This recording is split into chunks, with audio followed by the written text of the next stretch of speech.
Well, a few more minutes. We have a couple people joining in. But before we get started, for the current members, I just want to remind you guys that we're doing this training this Friday. We're going to have another one next Friday. We're going to have our coaching on Tuesday and then coaching on Thursday as well. For marketing material, make sure to go to the TPG program to download your assets. If you have any questions with your assessments, getting those done, reach out to support at Tax Reduction Company so we can get that started, help you out with that so we can get those leads turned on for you. My name is John. I'm going to be in the chat with Ashley. If you have any questions, you can go ahead and send us a DM. And today we have a very special treat. We're here with Karla Dennis. How you doing, Karla? Hey, John. Hello, everybody. I am wonderful. Super excited to be here with everyone. Just, it's going to be a great time.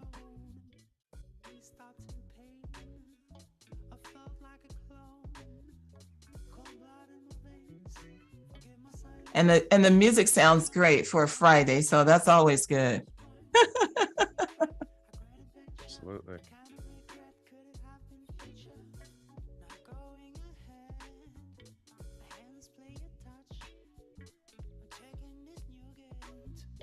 You bring me so much. Better give it up now somehow.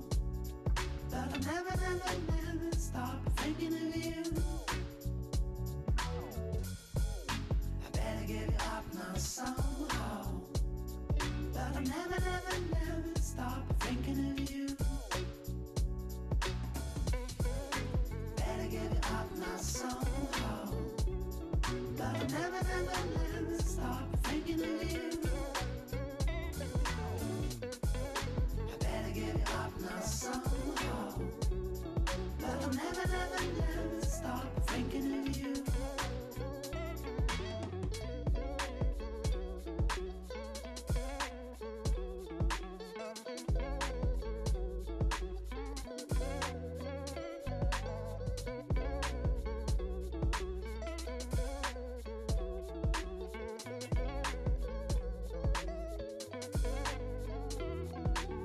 A lot of new faces. That's awesome.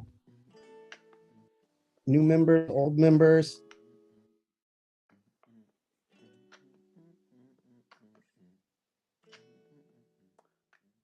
All right, I think we're about ready to get started. So once again, we have a very special treat. We're here with America's tax expert, Karla Dennis. She's been featured on KTLA, Inc. 500, MSNBC, Yahoo Finance. She's saved her clients millions and millions of dollars using her framework with her tax strategies. And we're honored to have her here today to learn from her. Karla Dennis. Welcome, Karla Dennis, and thank you for being here with us. Thank you, John, and thank you, everybody who's set aside some time. I'm super excited to be here with you guys today. And my goal today is really to give you some strategies that you guys can go out, immediately employ, and utilize with your clients. For every strategy that I will share with you today, I have hundreds more where that came from. And I just really want to give you 5 solid strategies that I can explain to you that you guys can immediately put into action, start saving your clients money, and really realize the power of tax strategy and how that can amplify what it is that you do for your clients, your revenue stream outside of tax season. So I am going to actually jump over to my PowerPoint presentation that I have for you guys, where we're going to be talking about these 5 different strategies. And I decided today that I was going to focus my 5 strategies on a Schedule C business.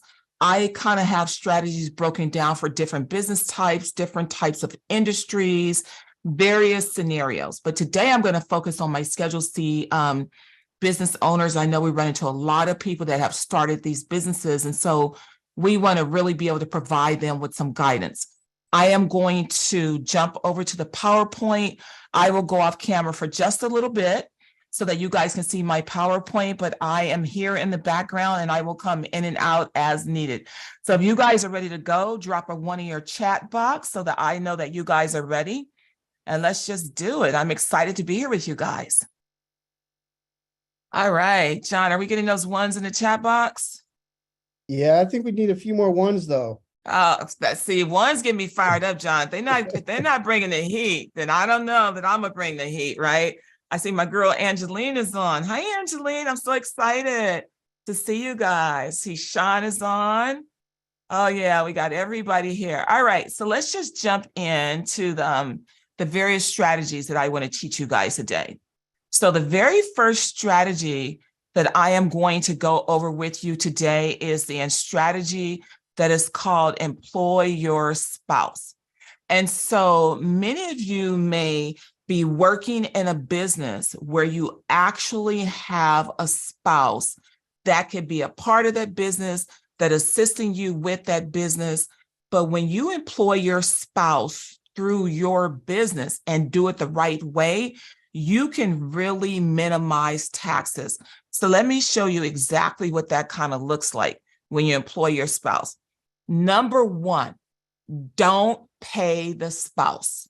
That's the number one thing that I'm going to tell you, is that you're not employing your spouse to pay your spouse a salary. You really want to have an arrangement with your spouse. And this is a very important takeaway.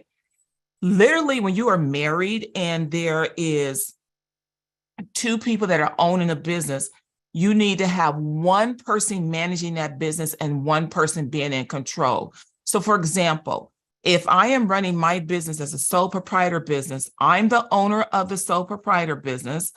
I am the person that is in control of the proprietor business, and I am going to hire my spouse.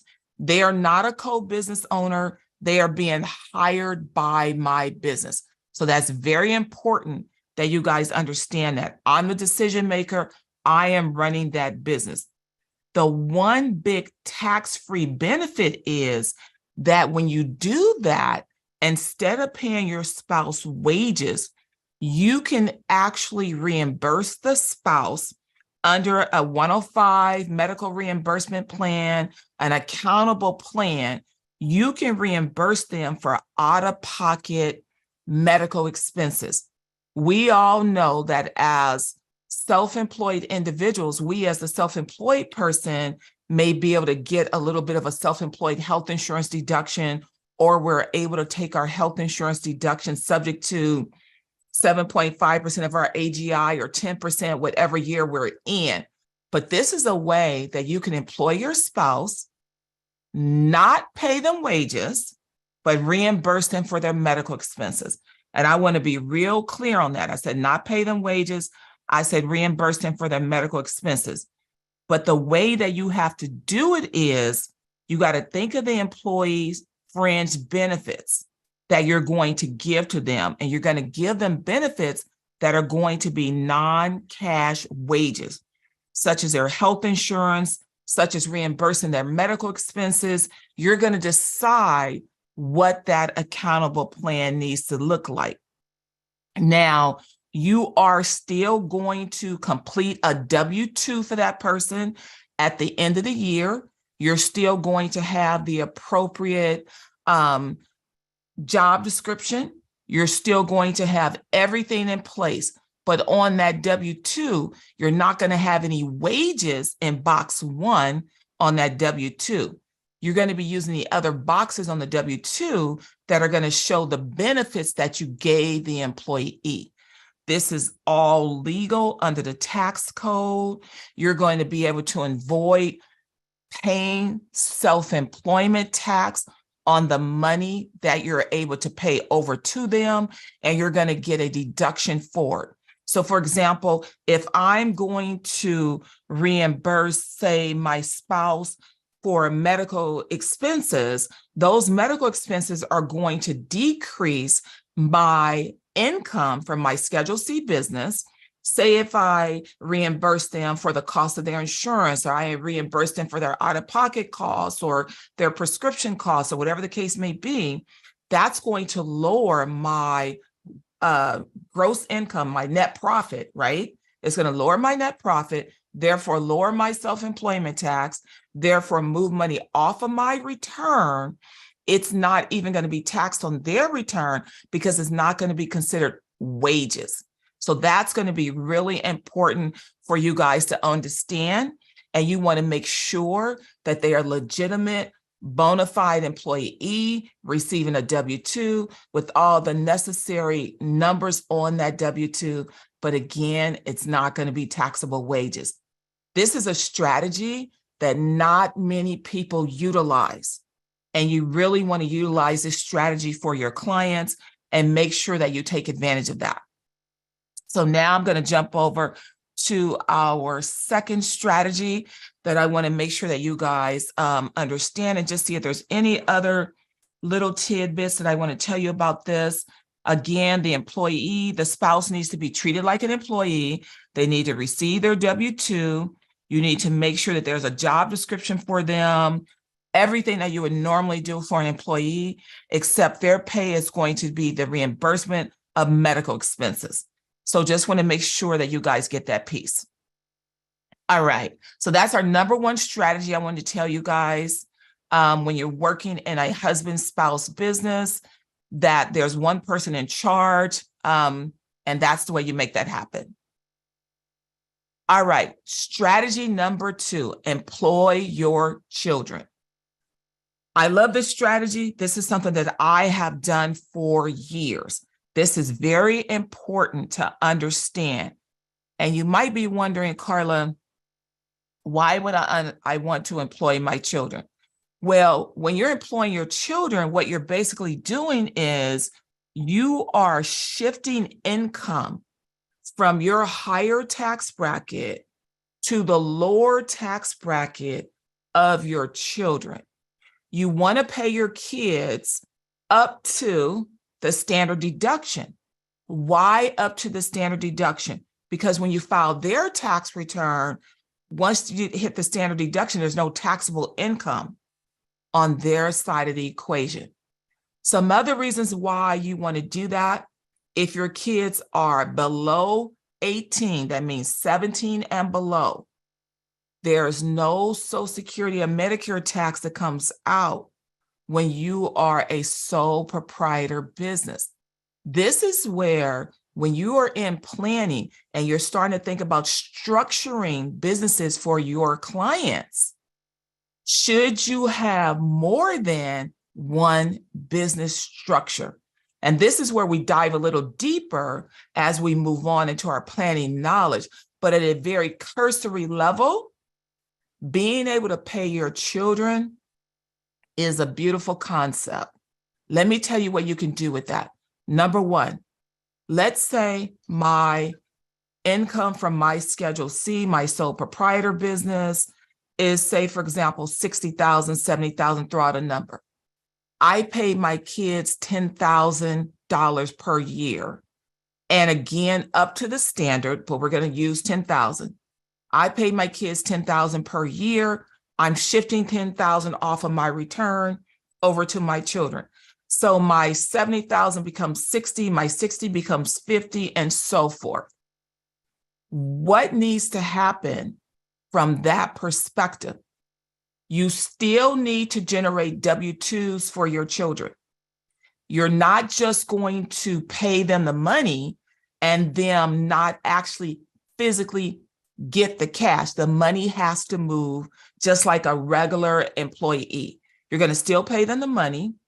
That money is going to go into their bank account. And if you're a smart parent, you're going to have control over the bank account. Let's not be completely, give the kids all the money, right? We're going to keep control over those accounts, but into their bank account. You're still going to issue W-2s at the end of the year. No Social Security, no Medicare tax. Again, you are decreasing your taxable income. The money that you pay over to your children, what happens to that money? Well, in the case of any logical parent, Allow them to use that money, pay for their own college, pay for their own clothes, pay for their own food, pay for their own after school programs, football, cheer, whatever it is. And you can also allow your kids to start having their own retirement accounts. They can start investing at a very young age. So paying the kids is an excellent strategy for you to utilize to reduce your overall taxable income, to keep your sole proprietor income down lower, to reduce your Social Security, and to shift income over to your children, and to make your kids start to be financially responsible. It's an excellent strategy. A lot of my clients utilize this strategy. I myself utilize this strategy, and I highly recommend it as a bonus to you, as a little bonus strategy. When your kids are over the age of 18, right?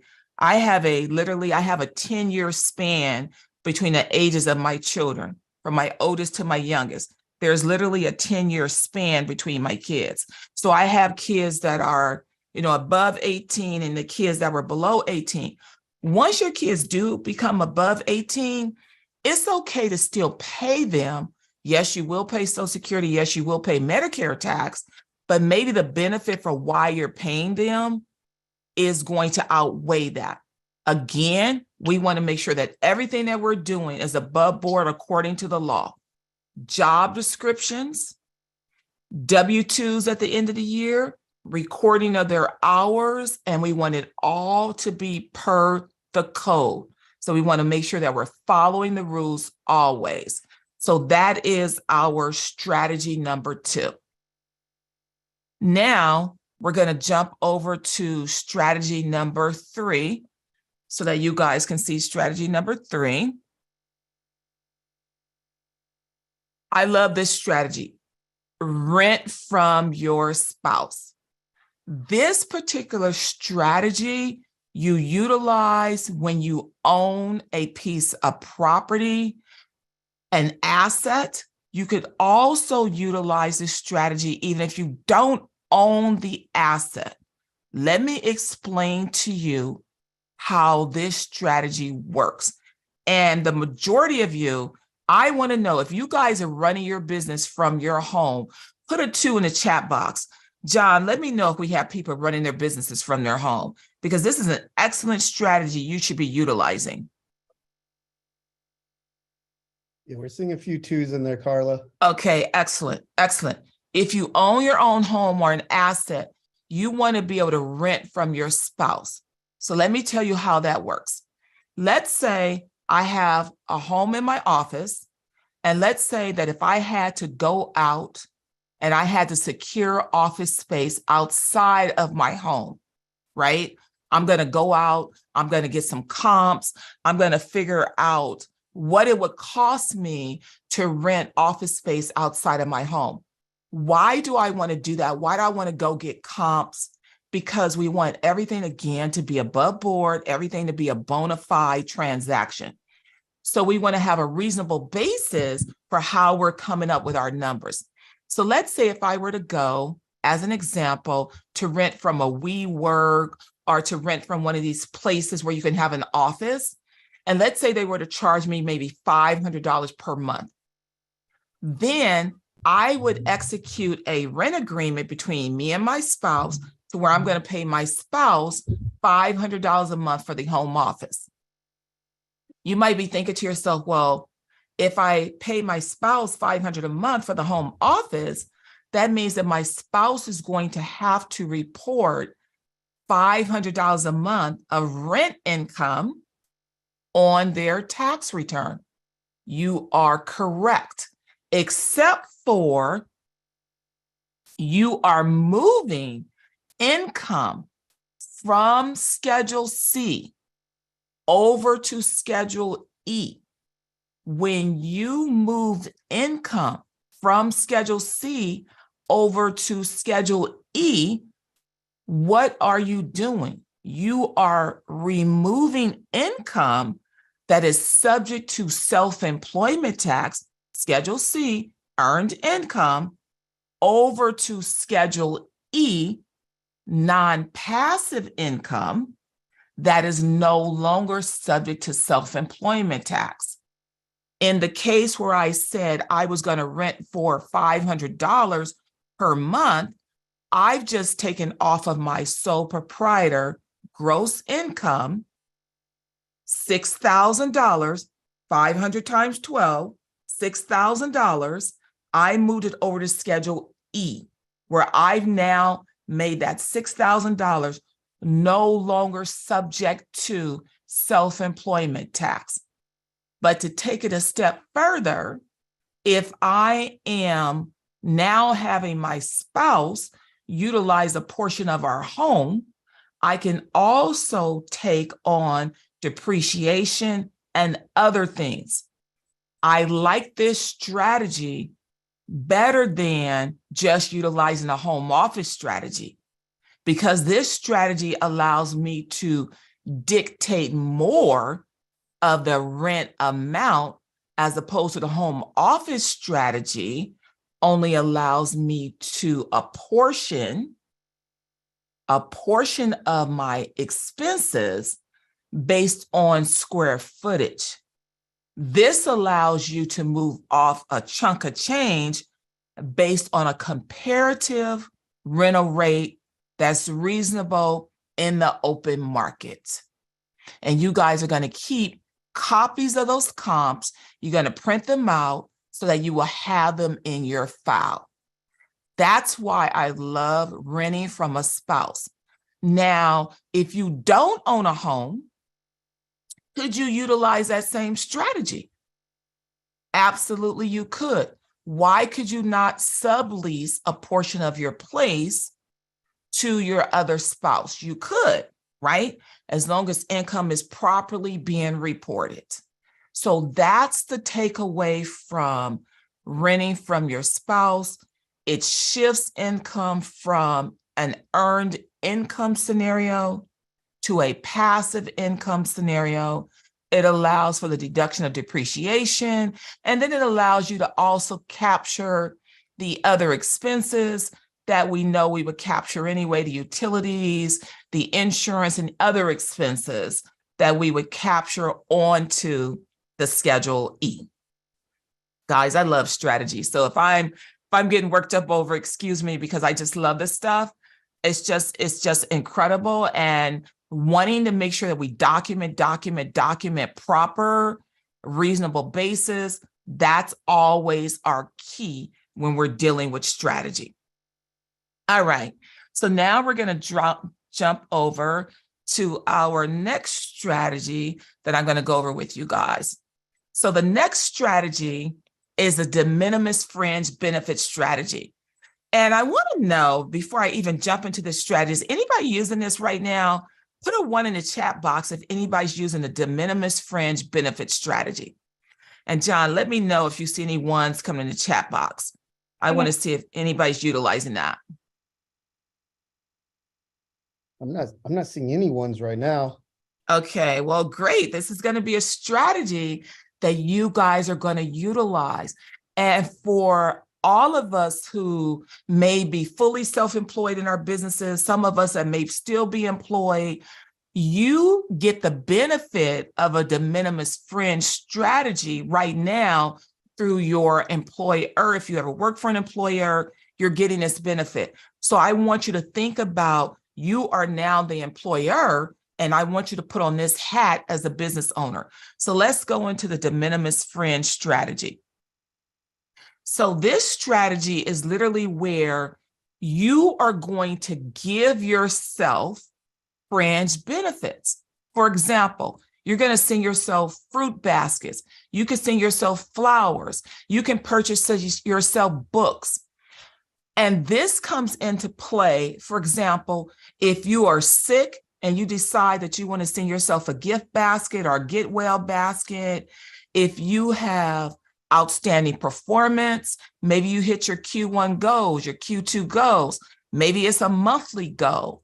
You're going to send yourself a performance something, some type of benefit. Maybe there was a crisis in your family and you want to send yourself something as a result of that.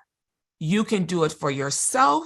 You can do it for family members. You can do it for employees. Now, the amount of the fringe should be around $100 or less. I say $100 or less, but I will tell you that some fringes, 150, 175. Sometimes I send staff gift baskets, they're 275. The important thing about the de minimis fringe is this. It must comply with company policy.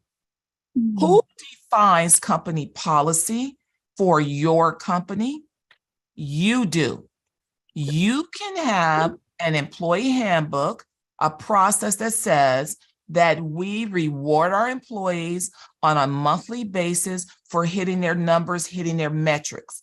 That if any of our employees are sick or ill or have something happen to one of their family members, that we as a company want to make sure we have great culture. We're going to send our employees a gift basket. We're going to send our employees some fruit, whatever it is that your employees like. The key here is stay away from gift cards. Stay away from gift cards. This needs to be an actual tangible thing that you send to the employee. Can you be the employee? Absolutely. You can be the employee. There is plenty case law that states that you are an employee of your company as a business owner. So, for example, every quarter, I am making sure that I get some type of benefit out of my company for making sure we hit our metrics. We are looking at our metrics in our company on a weekly basis. That is part of my business protocol that I do within my company. So utilizing that de minimis fringe is going to allow you to take advantage of some of the things that you want to do for yourself. Maybe you want to take yourself to a nice spa. It's after tax season. We could all use a little bit of a break. I want to see a 1 or 2. I want to see a 1 in that chat box if you guys can utilize a break after tax season. For those of you who have been through a tax season and don't just do planning and had to do a little bit of that grind, I want to see, can you guys utilize the break and can utilize the de minimis fringe? Is anybody putting a 1 in that chat box, John? I have got to know. Yeah, they're definitely putting ones there. Yeah, right. This tax season. You guys need to go reward yourselves because absolutely everybody needs to do something to reward themselves for just surviving tax season. That in itself requires a benefit for sure. So those are the key takeaways from the de minimis fringe. Now let's jump to the next strategy. The next strategy, it's one of my favorite strategies. And this one is deduct exotic travel. And when I talk about exotic travel, I'm talking about traveling outside of the United States. I'm talking about doing some foreign travel. I'm talking about getting yourself to some of those places that you want to be able to go to. And recognize that when you travel outside of the United States, there are different rules for traveling within the 50 United States versus traveling outside the United States and how you're supposed to look at that travel cost. So I want to make sure that we anchor this concept because I want all of you guys to plan some exotic travel coming up here out of tax season, right? We've all been on this hunker down mode, so it's time to go do something nicely. So when you're thinking about exotic travel, you want to make sure your travel must be less than 7 days. So if you wanted to go to the Panama Canal, or you wanted to go to Cabo San Lucas, or you wanted to go someplace else, Europe, who knows where you want to go, right? You want to make sure that the travel is less than 7 days. But here's the thing, the day that you are traveling, The day to get to the location is not included, because you might be thinking, well, Karla, if we're going to travel that far, we got to stay longer than that, right? Well, the day that you do travel is not included. So you may be gone for 8 days, but you want to make sure to get the total cost, the airfare, whatever it is, to and from deducted. It has to be less than 7 days. You want to then be able to deduct your meals and lodging. How do you do that? When you are traveling and you want to go abroad to travel, in order to make sure that you can deduct your exotic travel, you have to make sure that you are conducting some business meetings that can move your business forward. Now, listen to my words, because I'm choosing my words wisely. That can move your business forward, but are not necessarily required to move your business forward. I want to pause a minute because I want you to understand what I just said. I said move your business forward, but not required to move your business forward. Let me give an example of what I mean by that. Let's say that I decide that I'm going to take a trip and I am going to go somewhere, and I decide that while I'm there, I want to meet with some individuals from a foreign country, and I want to understand their tax system, as an example. I want to understand their tax system. I just want to talk to them about how they file taxes in their country and what that looks like. Is that required to move my business forward? No. Could it move my business forward? Yes, because the knowledge that I gain, I could start marketing to doing foreign tax returns. Doesn't mean I have to, but I could. It could give me knowledge because maybe I do tax returns for people that have income in foreign countries. That's the difference. The key takeaway here is, in order to make sure that you're able to get that travel deducted, you want to make certain that those meetings happen at least every other day. So for example, if I'm traveling on a Sunday, I'm now on my first day of business travel on Monday. I'm going to have a meeting with somebody on Tuesday. Do I need to have a meeting with them on Wednesday? No, but I do want to have a meeting with somebody on Thursday. The reason why you want to have a meeting at least every other day, because that day in between will be fully deductible for you, because that's what we call a layover day. It makes no sense to go home if you have another meeting scheduled on the following Thursday. So this is why understanding how to structure your exotic travel is really important. And when you do that, there's no allocation between business and personal. It all becomes a business write-off as long as you document the purpose for your trip, as long as you make sure that you properly document your meetings, as long as you make sure that you document how that meeting can potentially move your business forward, not have to move your business forward, but potentially could move your business forward. As long as you document, you will be okay. Now, I do want to speak to this. We know that we have a $75 discretionary travel allowance, right? Meal allowance type of thing. Even if you have a cost that's below $75, keep your receipts, because we don't want to give IRS any reason to question us. So we want to make sure that we're keeping our receipts and we're documenting.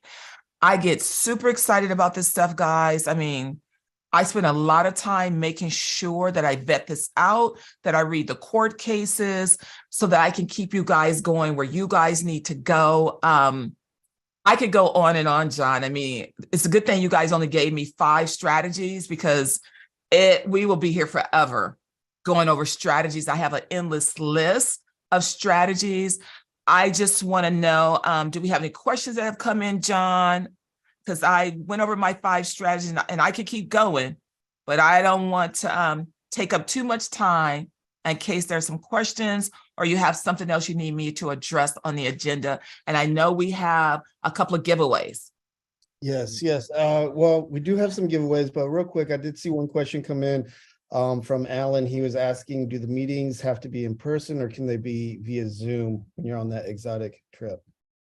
I think if you are going to take that exotic trip, that you would want those meetings to be in person. And I don't know that there's a hard and fast rule on that, but just thinking logically here, if you are traveling to that location, part of the reason we're traveling to that location is because we want to get into contact with these individuals. I would want at least a few of those meetings to be in person, just because I think that's a better sale. Now, if from what I do know, could we probably get away with some of them being by Zoom? Probably, but I wouldn't want to push that. One, I would say definitely needs to be in person. That's certainly how I would handle it. I don't know that there's a law on that, but I'm just logically speaking, I would want that to happen. Okay. We also had a question about the de minimis fringe. So this person says they were a bit confused about the expenses.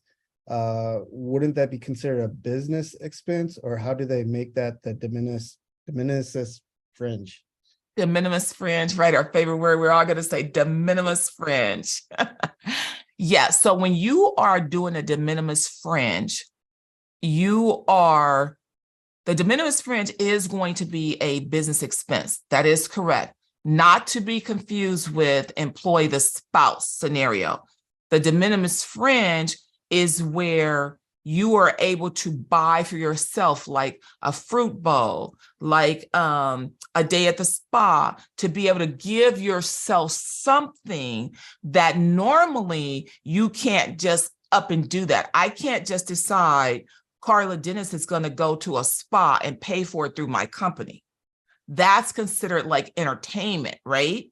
In order for me to do a de minimis fringe inside of my employee handbook, inside of my benefits, inside of my cultural manual for my firm, I am saying for my employees, they are going to get a performance fringe based on XYZ metrics that they hit.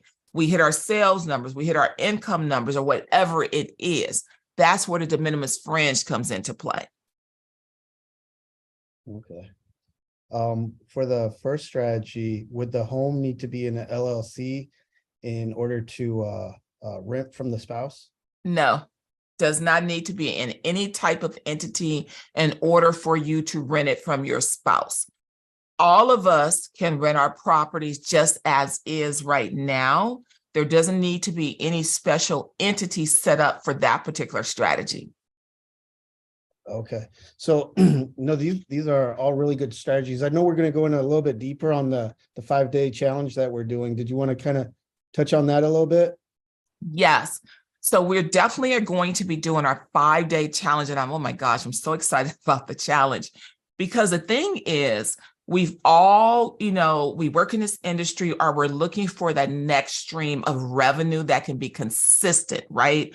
Revenue that could come in all year long, that is not going to be a pressure cooker because we have these statutory deadline dates. During our challenge, I am going to be teaching more about how to get that recurring revenue into your business. I'm going to be teaching about strategies.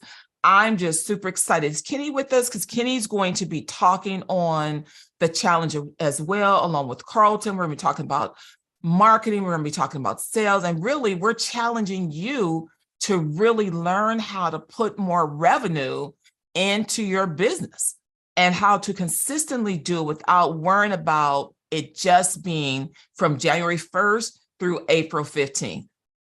Absolutely. And Karla, yeah, I'm gonna definitely be on the challenge. It's gonna be me and Carlton. So hi everybody. I'm gonna be speaking on the marketing side. I know Karla is an absolute sensei when it comes to the tax strategies, and this is just the tip of the iceberg of what she was able to teach you guys today. But she's gonna get back to some questions in a few minutes.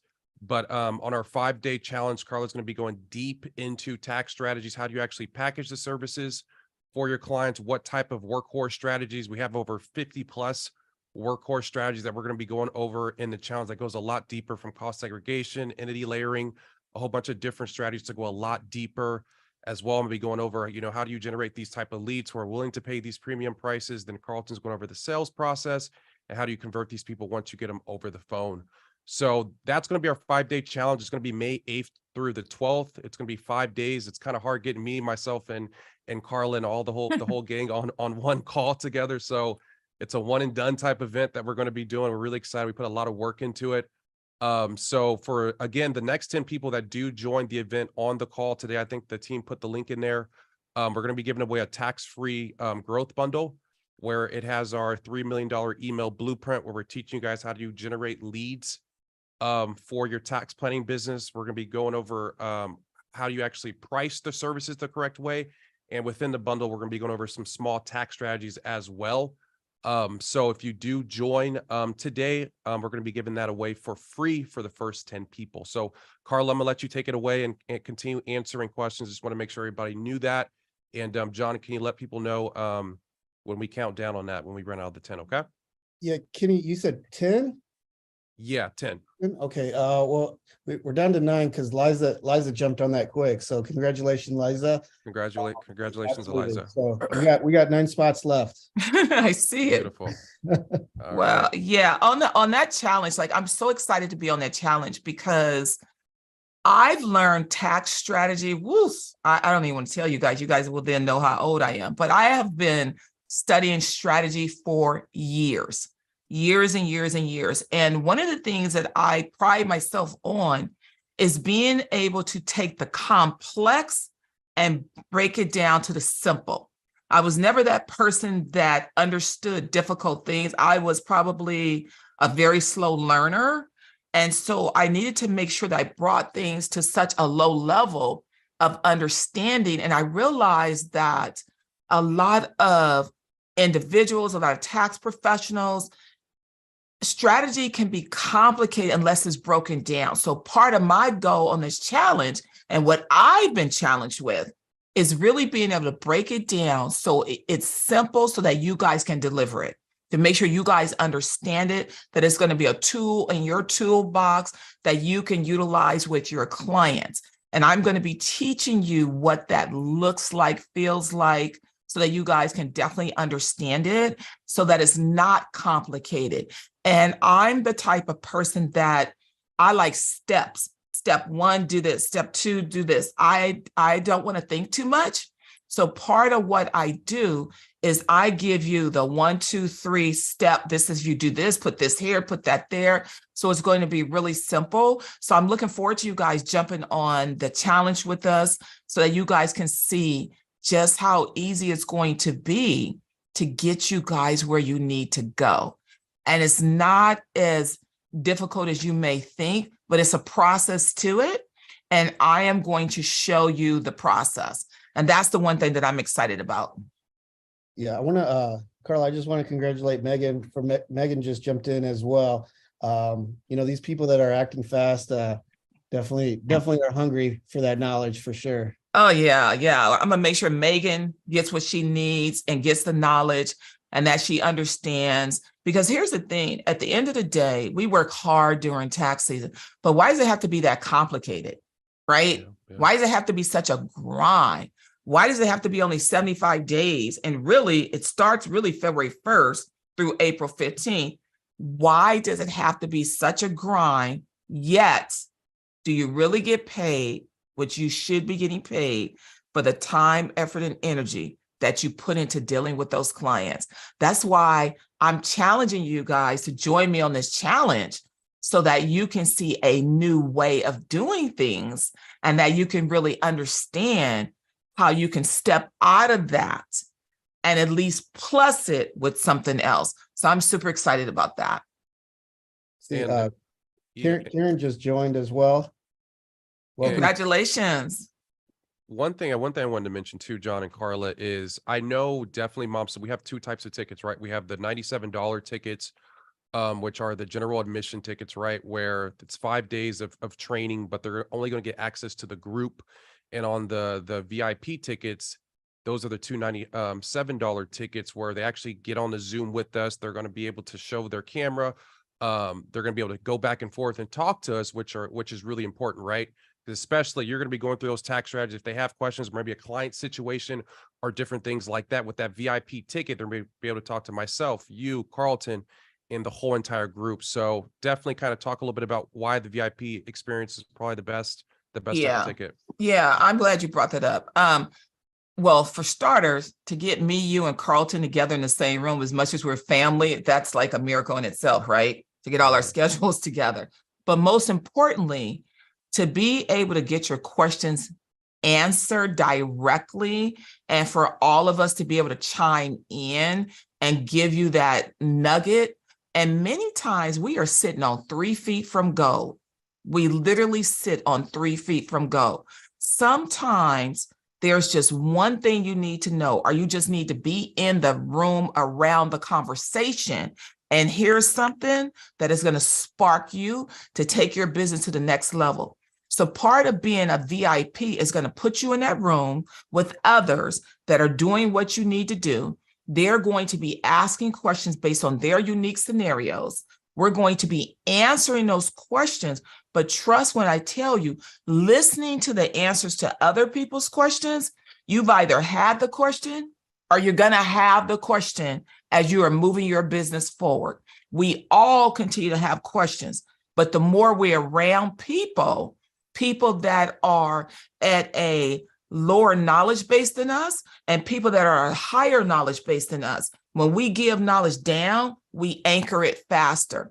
When we are able to hear knowledge from others, we're able to bring our knowledge up very quickly. So being in that VIP room is an experience because you really do get to hear everybody else's questions. You get your questions answered and you get the synchronicity of all of us together at the same time. Absolutely. We're down to 6 spots. Magona just joined. Looks like Shona's getting in right now as well. So yeah, these for that bonus offer, Kenny, that you put together, those are going quick. Okay, cool. Yeah, so let's just count those down. Then Carla, we could just kind of facilitate questions till the end. Yeah. So if anyone has any questions, John, I don't see the question panel. So if you could let me know any questions that are coming through, I'm happy to answer them. Sure. Saw a question from earlier about the kids on payroll, how to avoid the FICA. Yes. So when you're putting your kids on payroll, which I think that any of us that have kids should put our kids on payroll. Why? Because number one, if you put your kids on payroll and they don't listen to you, you could fire your children, right? That's always a benefit. You could take their money. You're in control. But putting kids on payroll, when your child is 17 and below, you do not have to pay Social Security or Medicare tax on their wages when they're 17 and below. That's a great benefit. So if you're in your sole proprietor business, as an example, and your sole proprietor business says it's making 100 grand or 50 grand, whatever the amount is, and we already know that a sole proprietor business gets hit with federal income tax, state income tax if you're in a taxable state. So let's just say, for simplicity's sake, we're at $100,000 in a sole proprietor business. And let's say that between our federal and state income tax, we're at 20%. That's $20,000 already that we have to pay to IRS and our state revenue department. But on top of that, we have the Social Security and the Medicare tax, the 15.3%. on top of the federal and state income tax. So we're adding another 15,300. If we're able to move 10,000 off or 12,000 off and pay our children, we are dropping our taxable income, not only for federal and state income tax purposes, but also for purposes of Social Security and Medicare tax. So it's a win-win across the board. And then you teach your kids how to make sure their paychecks are properly deposited, they're in the correct amount. There's a whole lesson on financial strategy that I think that we need to teach our children. But above and beyond that, it is a wealth tax play. It is a wealth tax play.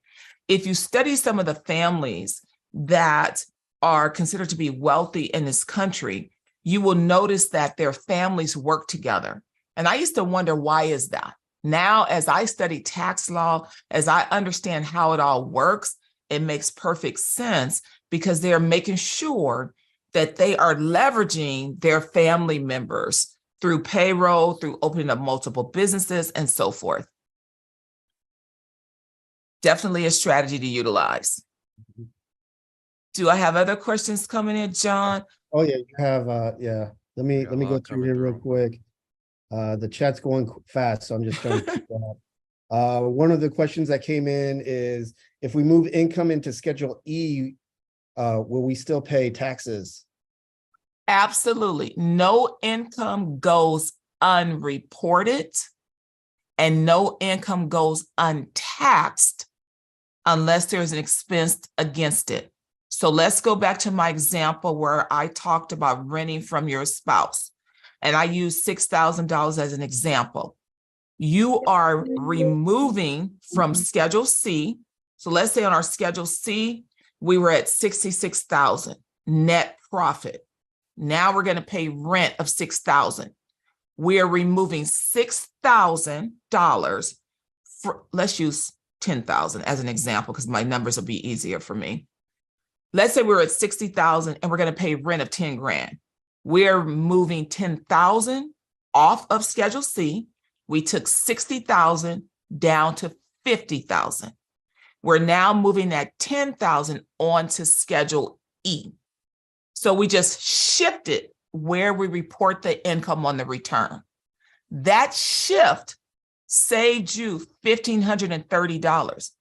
Why did that shift at a minimum save you $1,530? Because that $10,000 is no longer going to be subject to self-employment tax at 15.3%. Schedule E, rental income, is considered passive, and passive income does not pay self-employment tax. So you just avoided that 15.3% on that $10,000. Now, once we get it over to the Schedule E, we're reporting the $10,000. We moved 10,000 from the C, we moved it to the E, we are apples to apples. Now that it's on Schedule E, we've eliminated the 15.3%. Let's also deduct from that utilities and other items that are being utilized in the home, so we can take that $10,000 down even further. So the income will be reportable, the income will be taxable, but the tax will be less. That's the key. Hey, real quick, I just want to congratulate a few people. Aisha, Ebony, Edgar, Majona, congratulations. You guys are all in. Kenny, we're only down to two more spots left for those bonuses. Okay. Got it. You think we can kind of extend that a little bit? A few more? I mean, it's up to Zach, man. I mean, he's the one that has to do this thing manually. So. I think we're gonna be wrapping. I think we're gonna wrap. Here's the thing that I'm gonna tell you guys. I've been in this industry literally with the birth of Kenneth. I've been in this industry for an extremely long time. If I knew then what I knew now, life would be completely different. So I just say that to say this: the teacher will show up when the student is ready to learn. You got to be prepared to believe in you if you want to go to the next level. You have to be prepared to invest in you. And you got to invest in you in two ways. You got to invest in you by showing up and being around people that are doing what you want to do. And you got to show up and you got to listen and you got to pay attention. You got to be in the room. You also got to invest in you by being able to get the education necessary. I don't know one person, and correct me if I'm wrong, I don't know one person that has invested in education, that has invested in putting themselves around people that had knowledge that they regretted it. Not one person. So putting yourself in proximity of those that are doing what you need to do is priceless, and you will only be better as a result of it. We've had a few more come in.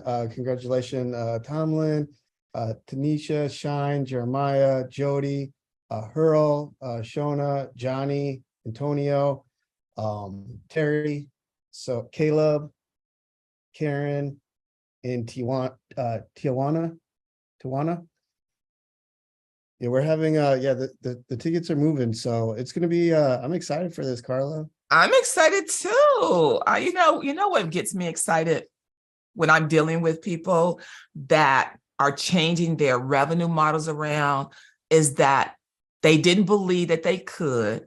They wanted to. They knew they wanted something different, but they didn't know it was possible. Then to hear their stories after they do it is really what gets me up every single day. It's exciting for me to see that they have achieved their goals. I had a young lady message me. God, I wish I would have put it up on the PowerPoint. She messaged me on Instagram and she literally said, I changed my whole financial life this tax season thanks to you. Those were her words. And I wish I could have screenshotted it and put it up for you guys to see. But the thing is, she worked with us, she believed in the process, and she made it happen for herself. And she listened, right? She followed the script. So I'm excited for those of you guys that are going to join us. I'm excited for those that are going to be on the VIP. Bring your questions, bring the heat, because I'm prepared to help you get to where you need to go, and just to make it happen. And I'm excited to spend some quality time with my sons in the same room at the same time. That's a big deal for me.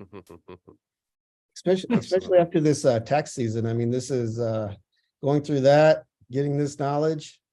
Oh yeah. Yeah. Especially after tax season. After tax season, people are exhausted.